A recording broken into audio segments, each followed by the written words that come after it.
नमस्कार दोस्तों, मैं दिलकुश प्रजापति हमारे सुरभि क्लासेज के ऑनलाइन प्लेटफॉर्म पर आपका स्वागत करता हूँ। देखें दोस्तों, हम पढ़ रहे थे शिक्षण अभिक्षमता और शिक्षण अभिक्षमता में हमने कुछ टॉपिक पढ़ लिए थे। आज हम एक नया टॉपिक लेंगे। अपना टॉपिक है सामाजिक संवेदनशीलता। देखिए, सामाजिक संवेदनशीलता क्या होती है। पहले देखें समाज क्या होता है, पहले यह समझें, फिर इसके बाद हम यह समझेंगे कि सामाजिक क्या होता है और फिर हम समझेंगे कि सामाजिक संवेदनशीलता क्या होती है। देखिए, समाज क्या होता है, व्यक्तियों का ऐसा समूह जिसमें व्यक्ति एक दूसरे पर निर्भर होकर व्यक्तियों का ऐसा समूह जिसमें व्यक्ति एक दूसरे पर निर्भर होकर या कहें कि एक दूसरे से संयोगात्मक संबंध बनाते हुए अपना जीवन जीते हैं, वो व्यवस्था समाज कहलाती है और समाज से ही बनाए सामाजिक। इसके बाद देखिए, सामाजिक संवेदनशीलता क्या होती है। समाज के नियमों, मूल्यों और आदर्शों के बारे में व्यक्ति के भीतर जागरूकता आना या समझ आना, यही सामाजिक संवेदनशीलता कहलाती है। और सामाजिक संवेदनशीलता को हम कहते हैं सामाजिक परिपक्वता। देखें, जब व्यक्ति के भीतर समाज के नियमों, संस्कृति, आदर्शों, मूल्यों आदि का ज्ञान आ जाता है, आदि की समझ आ जाती है, तो वह सामाजिक संवेदनशीलता कही जाती है, सामाजिक परिपक्वता कहलाती है। यानी व्यक्ति को यह समझ आ जाए कि हमें समाज में किस प्रकार का व्यवहार करना है, किस प्रकार के व्यवहार से समाज पर क्या प्रभाव पड़ेगा, किस व्यक्ति के साथ कैसा व्यवहार किया जाए, किस परिस्थिति में कैसा व्यवहार किया जाए और किस परिस्थिति में अपने व्यवहार को नियंत्रित किया जाए। ये ऐसी समझ आ जाना, या कहें कि हमें समाज में किस समय कैसा व्यवहार करना है, किसके साथ कैसा व्यवहार करना है, ये समझ व्यक्ति के भीतर आ जाती है, तो वो सामाजिक संवेदनशीलता या सामाजिक परिपक्वता कहलाती है। इसी को हम अलग अलग गुणों और अलग अलग शब्दों में समझते हैं। देखें, सामाजिक परिपक्वता, सामाजिक संवेदनशीलता के लिए हम किसका प्रयोग कर रहे हैं, सामाजिक परिपक्वता। एक व्यक्ति की मानव समुदाय या समाज या मानव समुदाय के नियमों, मूल्यों, आदर्शों, रीति रिवाजों, परंपराओं व संस्कृति के बारे में समझ विकसित होना सामाजिक परिपक्वता या सामाजिक संवेदनशीलता कहलाती है।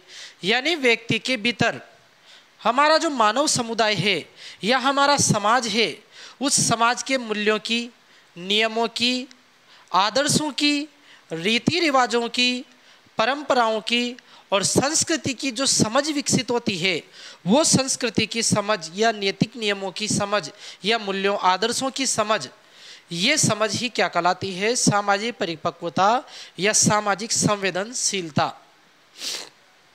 इसके बाद देखें, व्यक्ति में, अब इसी को अलग शब्दों में लिखेंगे हम, कुछ अलग ऐसे शब्द लेंगे जिनसे हमारी परिभाषा अलग अलग गुणों से स्पष्ट हो। देखें, व्यक्ति में सामाजिक कुशलताओं का विकास होना ही सामाजिक परिपक्वता कहलाता है।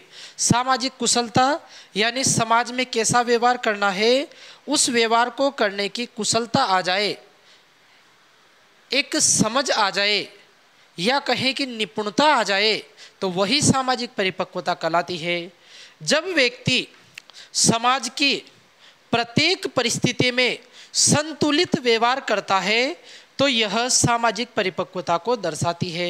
यानी सामाजिक परिपक्वता में व्यक्ति क्या होता है कि समाज की जैसी भी स्थिति हो, वह हर स्थिति में स्वयं को नियंत्रित रखता है या कहें कि संतुलित व्यवहार करता है, यही सामाजिक परिपक्वता कहलाती है।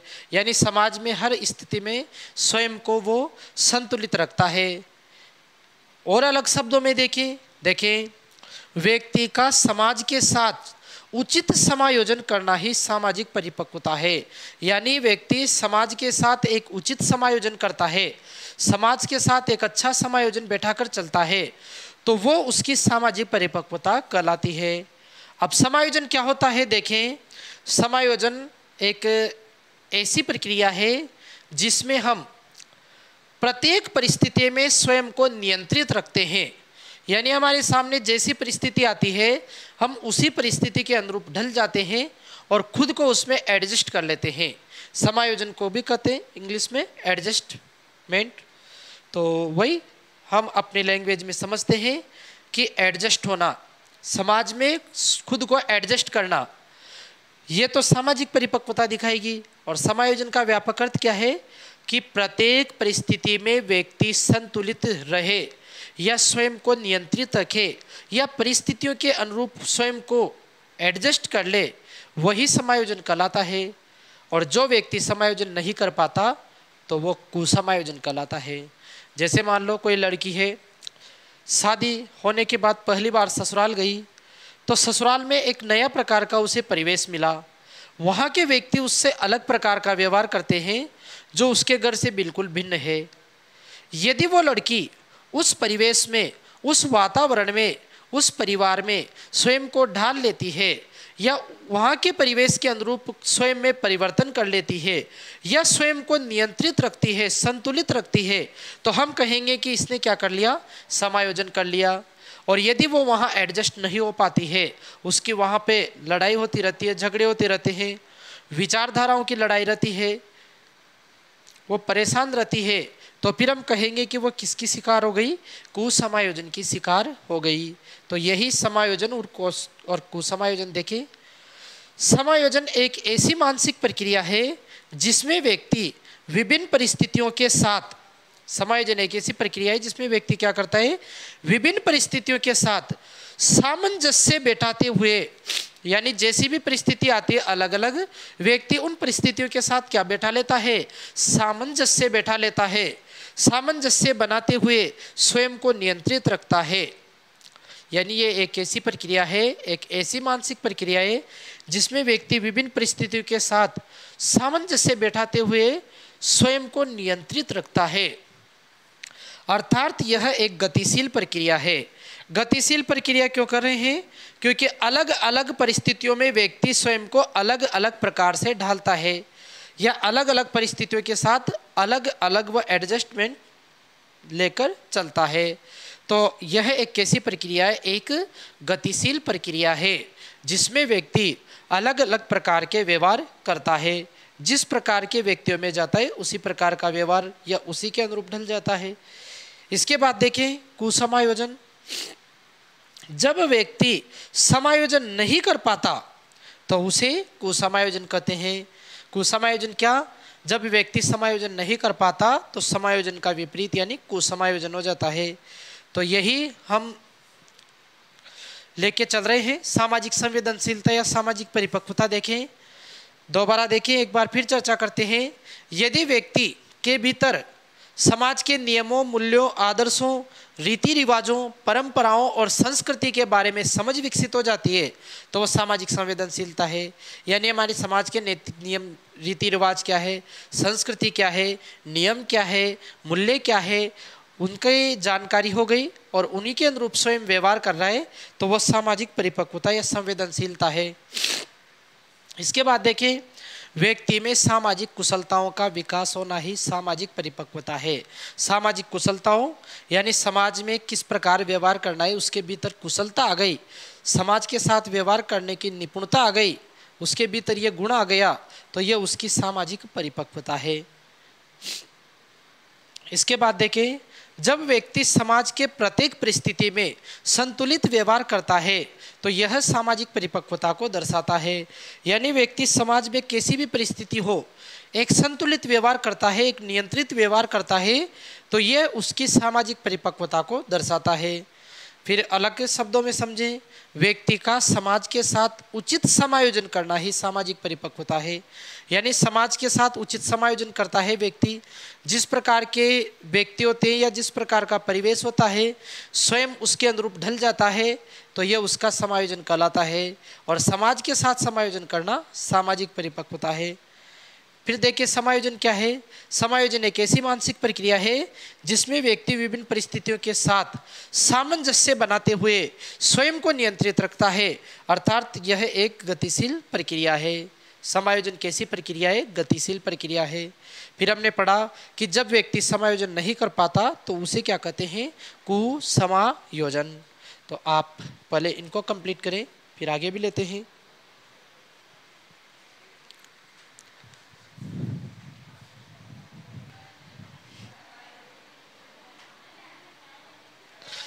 देखिए दोस्तों, अब हम लेते हैं आगे। देखिए सामाजिक परिपक्वता में एक बालक परिवार से सीखना शुरू करता है। अतः बालक की, देखिए कोई भी बालक होता है वो सीखना कहाँ से प्रारंभ करता है? अपने परिवार से। तो फिर हम देखें बालक परिवार से सीखना प्रारंभ करता है तो बालक की प्रथम पाठशाला क्या मानी जाती है? परिवार। बालक की प्रथम पाठशाला परिवार मानी जाती है। और चूंकि बालक को अधिकतर बातें माता द्वारा सिखाई जाती है तो उसकी प्रथम गुरु मानी जाती है उसकी माता। देखें प्रथम पाठशाला तो क्या है? परिवार। और प्रथम गुरु क्या है? माता। क्यों है? क्योंकि बालक परिवार से ही सीखना प्रारंभ करता है। इसके बाद देखें एक प्रक्रिया हम ले रहे हैं समाजीकरण। देखिए बालक में सामाजिक परिपक्वताएं, सामाजिक संवेदनशीलताएं ये कब आती है? जब बालक का सामाजिक विकास हो जाता है। पर सामाजिक विकास कैसे होता है? तो देखें सामाजिक विकास, बालक का सामाजिक विकास एक प्रक्रिया द्वारा होता है। उस प्रक्रिया में बालक समाज के गुणों को ग्रहण करता है, समाज के बारे में समझ ग्रहण करता है, या कहे कि समाज के मूल्यों या संस्कृति को ग्रहण करता है। वो प्रक्रिया क्या कहलाती है? समाजीकरण। या हम सीधे शब्दों में कहें कि ऐसी प्रक्रिया जिससे बालकों में सामाजिक गुणों का विकास होता है वही समाजीकरण प्रक्रिया कहलाती है। देखें ऐसी प्रक्रिया जिसमें बालक में सामाजिक गुणों का विकास होता है समाजीकरण की प्रक्रिया कहलाती है। समाजीकरण की प्रक्रिया जिससे बालक में सामाजिक गुणों का विकास होता है। इसके बाद देखें सामाजिक विकास, वह सामाजिक परिपक्वता के लिए बालक को समाजीकरण की प्रक्रिया से गुजरना पड़ता है। यानी बालक में सामाजिक विकास या सामाजिक परिपक्वता तभी आती है जब बालक में समाजीकरण की प्रक्रिया होती है या उसमें सामाजिक गुणों का विकास होता है। तो इस कारण हम कह रहे हैं कि सामाजिक परिपक्वता या सामाजिक विकास हो, इसके लिए बालक को समाजीकरण की प्रक्रिया से गुजरना पड़ता है, या कहें कि ऐसी प्रक्रिया से गुजरना पड़ता है जिससे बालक में सामाजिक गुणों का विकास होता है। देखिए फिर से चर्चा कर रहे हैं हम, बालक में सामाजिक गुणों का विकास किससे होता है? समाजीकरण की प्रक्रिया से। और बालक में सामाजिक गुणों का विकास होगा तभी तो उसमें सामाजिक परिपक्वता या संवेदनशीलता आएगी या उसका सामाजिक विकास होगा। तो फिर हम कहेंगे कि बालक का सामाजिक विकास या सामाजिक परिपक्वता ये तभी होते हैं जब वो समाजीकरण की प्रक्रिया से गुजरता है या समाजीकरण द्वारा ये गुण आते हैं। इसके बाद देखें अर्थात सामाजिक परिपक्वता की प्रथम सीढ़ी क्या है? सामाजिक परिपक्वता की प्रथम सीढ़ी है समाजीकरण। यानी समाजीकरण के बाद ही बालक में क्या होती है? सामाजिक परिपक्वता आती है। इसके बाद देखें दो बातें इंपॉर्टेंट है कि बालक का जो विकास होता है उसकी नींव तो कहाँ तैयार होती है और सर्वाधिक विकास या महत्वपूर्ण विकास कहाँ होता है? तो देखिए बालक के विकास की नींव तो उसके परिवार में ही तैयार होती है। देखिए बालक के जो विभिन्न प्रकार के विकास के पक्ष से सामाजिक हो, मानसिक हो, नैतिक हो, उसकी नींव तो परिवार में तैयार होती है, लेकिन सर्वाधिक महत्वपूर्ण और सर्वाधिक विकास उसका कहाँ पे होता है? विद्यालय में होता है। नींव तो परिवार में तैयार होती है लेकिन सर्वाधिक विकास और महत्वपूर्ण विकास कहाँ होता है? विद्यालय में। तो फिर हम चर्चा करेंगे कि बालक के विकास का आधारभूत यानी बेसिक अभिकरण एजेंसी यानी आधारभूत अभिकरण कौन सा है? परिवार। बालक के विकास का आधारभूत अभिकरण परिवार है। और बालक के विकास का प्रमुख स्रोत पूछे यानी मुख्य स्रोत क्या है? तो वो है विद्यालय। आधारभूत यानी धरातल जहाँ से तैयार होता है वो तो परिवार है, और महत्वपूर्ण विकास होता है, प्रमुख विकास होता है वो कहाँ पे होता है? विद्यालय में होता है, क्योंकि बालक विद्यालय में ही शिक्षा ग्रहण करता है, विभिन्न गतिविधियों के आयोजनों में भाग लेता है, विभिन्न प्रकार के बालकों के संपर्क में आता है, तो उसका विभिन्न प्रकार का विकास होता है। इसके बाद देखें, बालक का मानसिक विकास भी सामाजिक परिपक्वता को प्रभावित करता है। देखें, जिस बालक का मानसिक विकास अच्छा होगा उसे समाज के मूल्यों नियमों के बारे में समझ भी अच्छी होगी, या वो समाज के नियमों को जल्दी समझ जाएगा, उसमें दिमागी शक्ति होगी, मानसिक विकास अच्छा होगा तो समाज के बारे में भी वो सही तरीके से समझेगा और अच्छे से समझ पाएगा। तो फिर हम कह रहे हैं कि बालक का मानसिक विकास भी सामाजिक परिपक्वता को प्रभावित करता है, यानी मानसिक विकास जैसा होगा सामाजिक परिपक्वता भी वैसी होती है बालक की। इसके बाद देखें, सामाजिक परिपक्वता के स्रोत क्या है, कहाँ कहाँ से बालक में सामाजिक परिपक्वता आती है? तो इसके दो स्रोत लेंगे, प्राथमिक स्रोत और द्वितीयक स्रोत। प्राथमिक स्रोत में तो आते हैं परिवार है, घर है, पड़ोसी है, रिश्तेदार है। इनसे बालक में जो इसमें बालक में जो परिपक्वता आती है, सामाजिक परिपक्वता, तो वो स्रोत प्राथमिक स्रोत के अंतर्गत आते हैं। जैसे परिवार, घर, पड़ोसी, रिश्तेदार, इनसे बालक में सामाजिक परिपक्वता आती है। और एक किस प्रकार के स्रोत है? प्राथमिक स्रोत, यानी प्राथमिक रूप से बालक में परिपक्वता यहाँ से आती है। इसके बाद देखिए दूसरे स्रोत या द्वितीयक स्रोत, वो है विद्यालय, शिक्षण संस्थान यानी विद्यालय, धार्मिक व राजनीतिक संस्थान। तो प्राथमिक स्रोत में तो आप परिवार याद रखें और द्वितीयक स्रोत में याद रखें विद्यालय। यह सामाजिक परिपक्वता के बालकों के स्रोत है। एक बार फिर से देखें, बालक सीखना प्रारंभ अपने परिवार से करता है। तो बालक की प्रथम पाठशाला परिवार है और उसकी प्रथम गुरु है माता। इसके बाद देखें, ऐसी प्रक्रिया जिससे बालक में सामाजिक गुणों का विकास होता है सामाजिकरण की प्रक्रिया कहलाती है। इस प्रक्रिया से ही बालक में सामाजिक गुण विकसित होते हैं। सामाजिक विकास व सामाजिक परिपक्वता के लिए सामाजिकरण की प्रक्रिया से बालक को गुजरना पड़ता है, यानी वो सामाजिकरण की प्रक्रिया के द्वारा सामाजिक गुणों को ग्रहण करेगा, तभी तो उसके भीतर सामाजिक परिपक्वता आएगी, उसका सामाजिक विकास होगा। अर्थात सामाजिक परिपक्वता की प्रथम सीढ़ी क्या है? सामाजिकरण। इसके बाद देखिए, बालक के विकास का जो आधारभूत अभिकरण यानी जो नींव तैयार होती है वो तो परिवार में होती है, जबकि बालक का प्रमुख विकास कहाँ पे होता है? विद्यालय में होता है। तो आधारभूत अभिकरण विकास का परिवार है और बालक के विकास का प्रमुख स्रोत है विद्यालय। इसके बाद देखिए, हमने चर्चा की कि जिस बालक का मानसिक विकास अच्छा होगा वो समाज के नियमों को भी जल्दी समझेगा और अच्छे से समझेगा। इसका अर्थ ये है कि मानसिक विकास भी सामाजिक परिपक्वता को या सामाजिक विकास को प्रभावित करता है। और सामाजिक परिपक्वता के हमने स्रोत देखे, प्राथमिक स्रोत और द्वितीयक स्रोत। प्राथमिक स्रोत में मुख्यतया हम परिवार लेंगे, इसके अलावा घर, पड़ोसी और रिश्तेदार भी लेंगे। द्वितीयक स्रोत में हम लेंगे शिक्षण संस्थान, जिसमें मुख्यतया परिवार लेंगे, इसके अलावा धार्मिक व राजनीतिक संस्थान भी इसमें आएंगे। तो इनको कंप्लीट करें, फिर आगे बढ़ते हैं।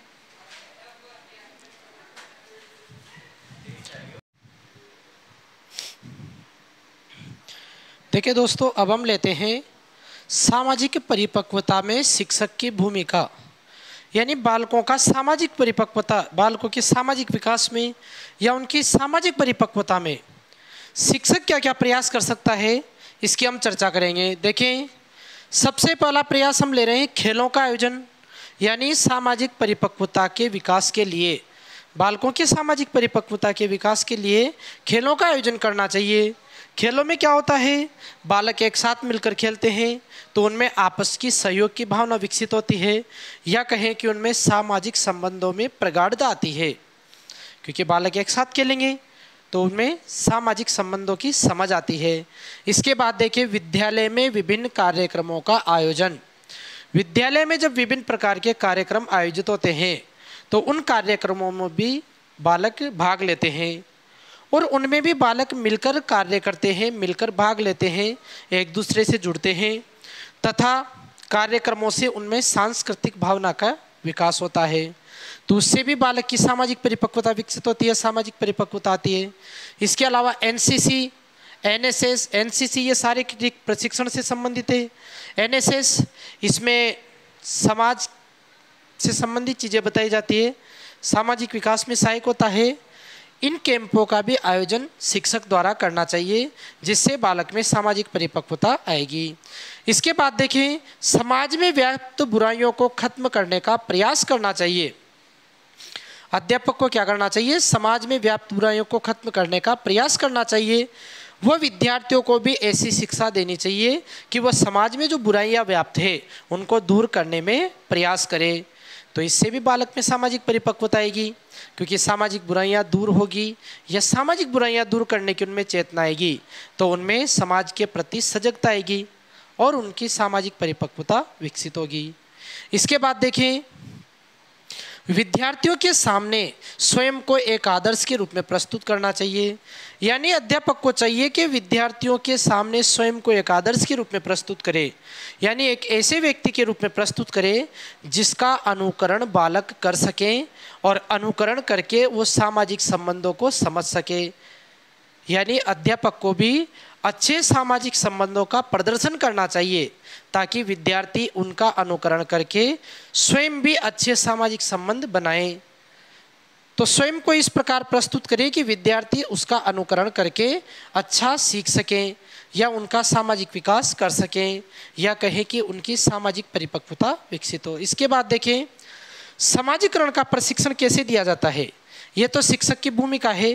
प्रशिक्षण उपदेश के रूप में भी दिया जा सकता है, सामाजिक विकास के बारे में या सामाजिक परिपक्वता के बारे में, या समाज में कैसा व्यवहार करना चाहिए इसके बारे में बालकों को उपदेश भी दिया जा सकता है। या बालक दूसरे व्यक्तियों का अनुकरण करके भी सीख सकते हैं, या उनको इन संबंधों की पहचान भी बताई जा सकती है कि यह संबंध ऐसा है, अच्छा संबंध है, यह बात बुरी है, आपने उनके साथ बुरा व्यवहार किया। उनको संबंधों की पहचान भी बताई जा सकती है, और बालक को अच्छा सामाजिक संबंध दिखाने पर पुरस्कार दिया जाए, और बुरा सामाजिक संबंध या बुरा व्यवहार करने पर यदि दंड दिया जाए तो उससे भी समाजीकरण का प्रशिक्षण हो जाएगा। तो समाजीकरण के प्रशिक्षण के हमने क्या क्या तरीके देखे? उपदेश देकर सिखा सकते हैं, अनुकरण, अच्छे व्यक्तियों का अनुकरण करके सीख सकते हैं, पहचान, उन्हें पहचान बताई जा सकती है अच्छे और बुरे संबंधों की, और उनको अच्छे व्यवहार पर पुरस्कार, बुरे व्यवहार पर दंड देकर भी उनको प्रशिक्षित किया जा सकता है।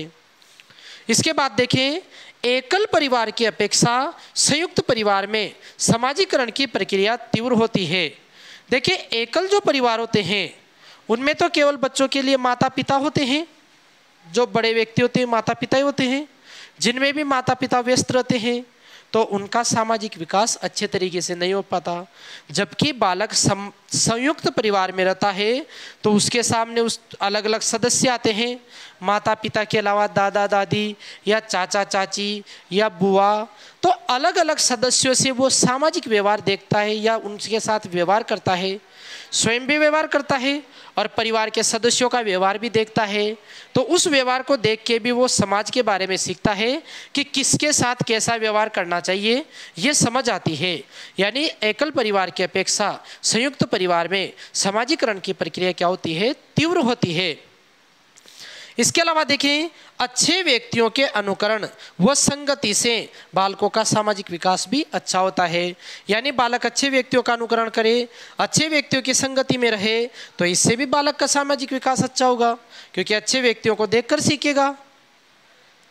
इसके बाद देखिए, व्यक्ति के विकास के पक्ष, यानी व्यक्ति में कौन कौन से विकास होते हैं? किसी भी व्यक्ति में शरीर से संबंधित विकास होता है तो उसको शारीरिक विकास कहते हैं। मानसिक विकास, मस्तिष्क की शक्तियों से संबंधित विकास होता है तो मानसिक विकास कहते हैं। बालक के संवेगों का विकास संवेग होते हैं ना, भय, क्रोध, प्रेम, तो संवेगों का विकास होता है तो उसे संवेगात्मक विकास कहते हैं। बालक की संज्ञानात्मक शक्तियों, तर्क, चिंतन, कल्पना आदि का विकास होता है तो उसे संज्ञानात्मक विकास कहते हैं। इसके बाद देखें, बालक में सामाजिक गुणों का विकास होता है तो उसे सामाजिक विकास कहते हैं, और बालक में नैतिक गुणों का विकास होता है तो उसे नैतिक विकास कहते हैं। तो देखें, इस प्रकार हमने ये सामाजिक परिपक्वता या सामाजिक संवेदनशीलता पढ़ी। देखें ये जो टॉपिक है अपने अभी चल रहे हैं, एक बार समझने की आवश्यकता होती है, इनको रटना नहीं है, रटना कुछ भी नहीं इनमें। एक बार समझें, चाहे तो लिखें, नहीं लिखें तो स्क्रीनशॉट लेकर उससे पढ़ लें, और आपको पीडीएफ भी उपलब्ध करवा दी जाएगी। तो अभी जो बीएसटीसी वाले विद्यार्थी है, समय का महत्व समझते हुए लिखने के बजाय इनको ऐसे ही समझने का प्रयास करें, समझकर पढ़कर छोड़ दें। ठीक है, तो आज के कक्षा में इतना ही, ये टॉपिक पूरा हो गया है। अब अपने लास्ट टॉपिक बचा है संप्रेषण। तो आज के लिए इतना ही, धन्यवाद।